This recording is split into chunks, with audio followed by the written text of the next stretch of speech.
செந்துறை அருகே பிளாக்குறிச்சி கிராமத்தில் தீமிதி திருவிழா.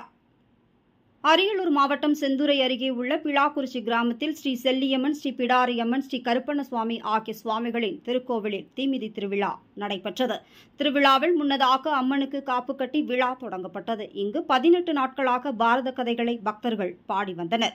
நேற்று வெள்ளிக்கிழமை மாலை 5 மணி அளவில் தீமிதி திருவிழா தொடங்கியது. பக்தர்கள் அக்னி கரகம், பூங்கரகம், வேல் ஆகியவற்றை எடுத்துக்கொண்டு முதலில் தீமிதித்தனர். பின்னர் கையில் காப்பு கட்டியிருந்தால் நேர்த்திக்கடன் செலுத்தி ஏராளமான பக்தர்கள் தீமிதித்து அருளை பெற்றனர். திருவிழாவில் முதல் முறையில் ஒரு பக்தர் 10 அடி அலகு குத்தி தீமிதித்தது குறிப்பிடத்தக்கதாகும். இவ்விழாவில் 3000த்திற்கும் மேற்பட்ட பொதுமக்கள் கலந்து கொண்டு பிடாரியம்மன் அருளை பெற்றுச் சென்றனர்.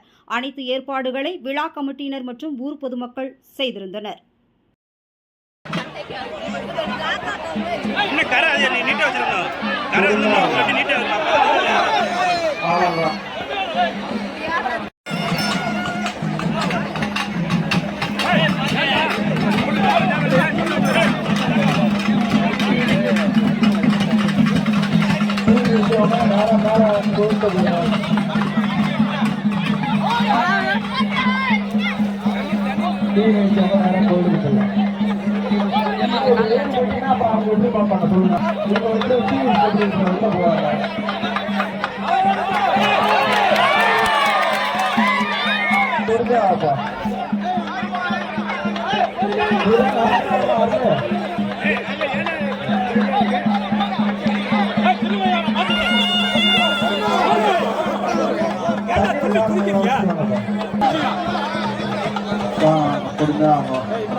தள்ளி